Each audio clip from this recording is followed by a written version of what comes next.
Welcome back to Outdoors with Larry Ray on ESPN 790 AM. Brought to you proudly by the Tennessee Wildlife and Resources Agency. Hey, good Saturday morning. Welcome back to Outdoors with Larry Ray. And we're going to talk right now about a place that I love, a place that I've been many times. I will say I have not floated the Ocoee, but I've taken many pictures of my wife going by yelling at me. Well, you've never floated. We used to take a yearly trip up there for about 7-8 years in a row. Well, I've been up there many times. Annual fall, yeah. It's just not late summer. Outing. Yeah, it's a great place, and so it's reopened for all you folks that have asked me.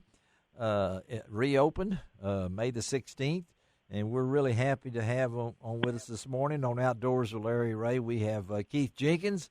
He is the VP for Ocoee River Recreation and Economic Development Fund.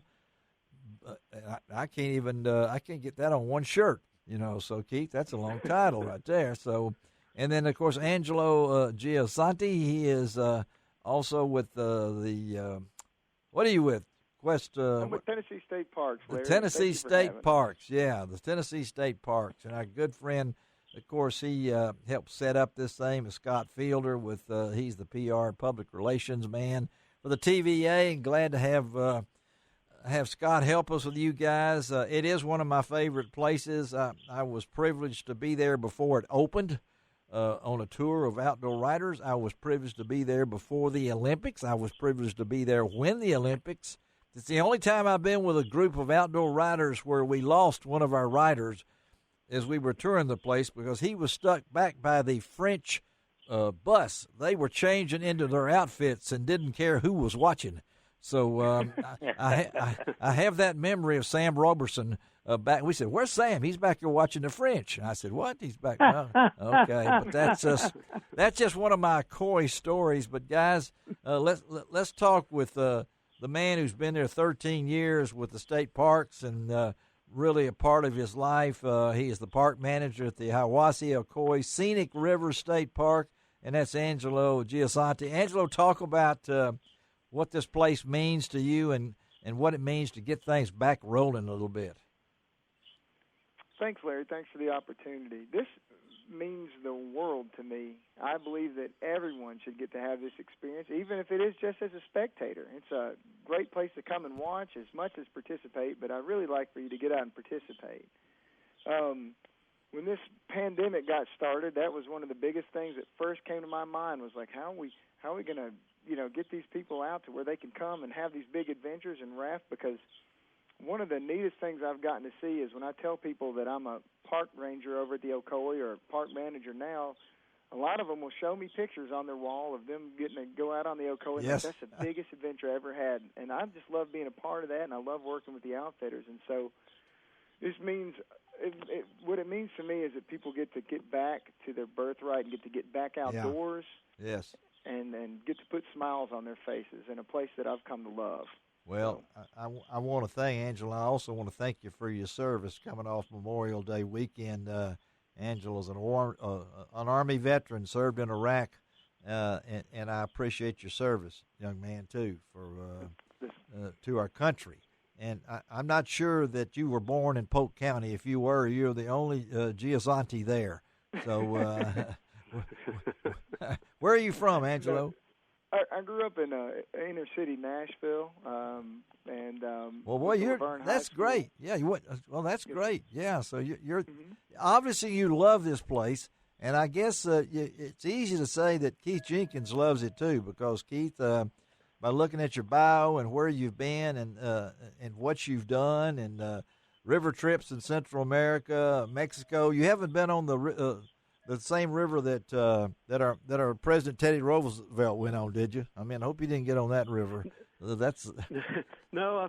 I've spent most of my adult life here on the Ocoee. It's a special place. I think Angelo alluded to some of that. That it's a special place for him. He loves being here, and I think when people come to the area, they fall in love with. It's small and hometown-like, and with a world-class river available that just doesn't exist. It's the only Olympic river in the United States. Yes, It was the only place where they handed out medals in '96 when Yes, the they Olympics did. were in Ocoee. Yes. We love the area. Well, it's obviously you've loved the area because you've settled there. Tell us about what you do. Well, I run Quest Expeditions here on the Ocoee. Been doing that since the mid-'80s. The original contract was signed in 1984 with TVA. But prior to that, I was running adventure travel trips down into Central and South America and Mexico. Continued to do that after I moved here on the Ocoee.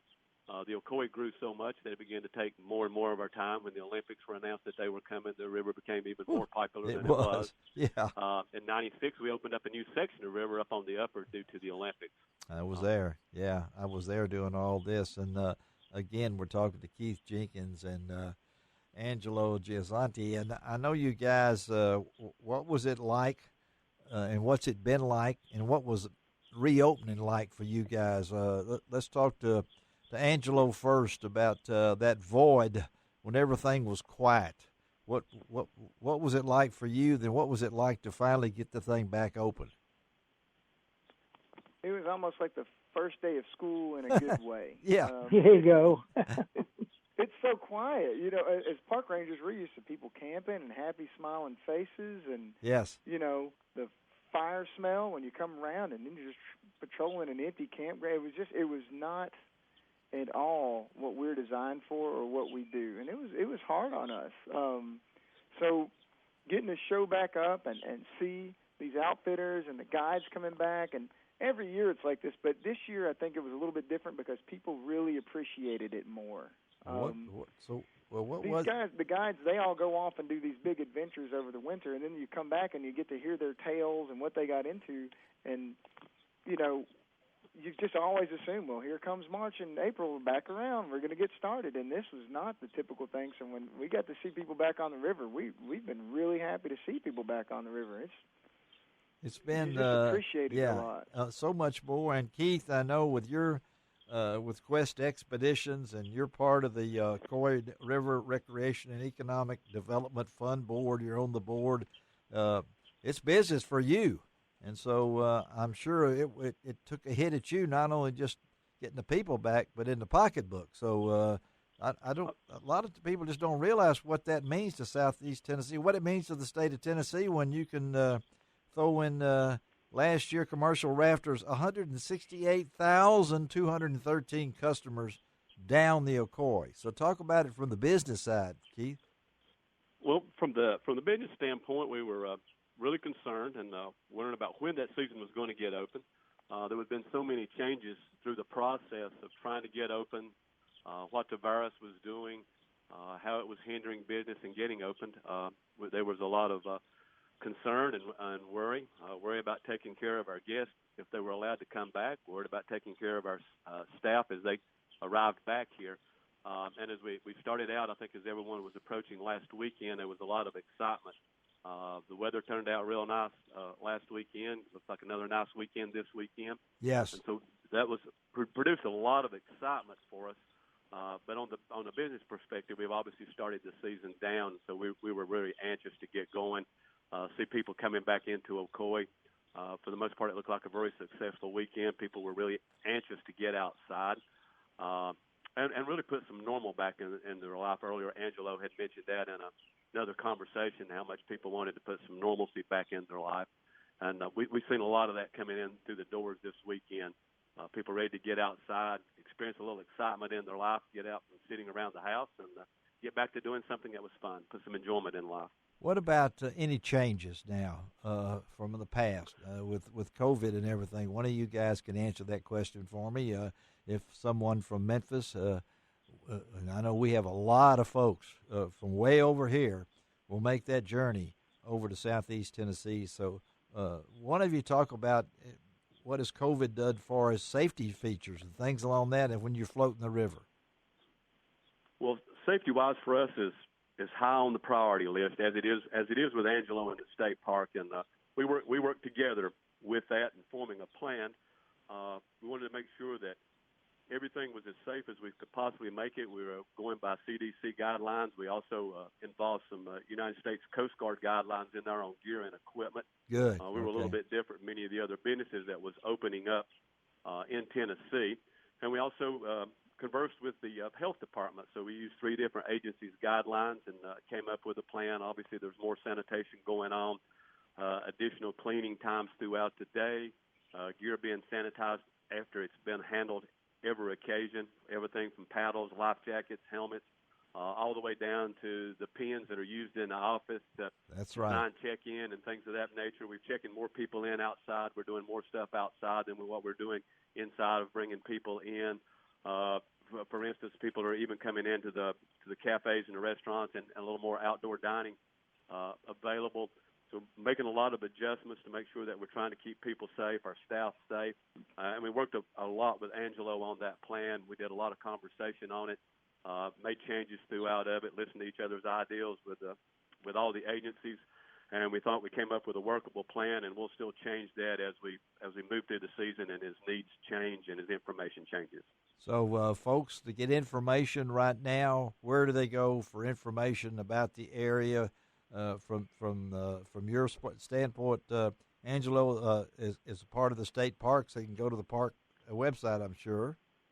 Yes, sir, they could, but I would also like to ask them to call our office if they have any questions. The number is 423-263-0050, and we can help plan out a whole weekend of vacation or multiple days during the week to talk to you about hikes and fishing and mountain biking, rock. There's just so many adventures in this one area. It's really amazing. I don't think you can find somewhere like this other than going out west, and even out west, it's not so compact that you can do all these different things in a day. Yeah. When you're on the Hiawassee, whether you're tubing the Hiawassee or you're going up to Sweetwater and going down deep in that cavern and that lake that goes to the end of the world, I think any of the places over there, folks, we're talking about.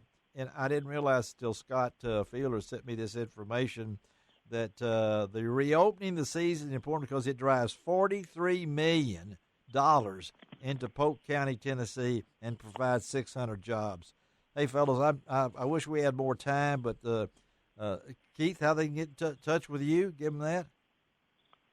Yeah, absolutely. Just any questions you have about rafting, the area, lodging, restaurants, or anything like that, just feel free to give us a call at 800-277-4537. We'll be more than happy out with rafting in the local area. We're going to have all this on Outdoors at Larry Ray's website, lroutdoors.com. You go to that and you get all the information. We'll have the story posted and everything. Guys, thank you. Glad to see you back in business, and hope to get over there in your area really soon, okay? Thank you, Larry. We appreciate talking with you. Have a great day. Good day, and you guys enjoy your weekend. Thank you. Let's take a break on Outdoors with Larry Ray. Gene Smith, Dave Gabbert with me. We'll be right back because we're switching subjects, going back to TWRA. Be right back.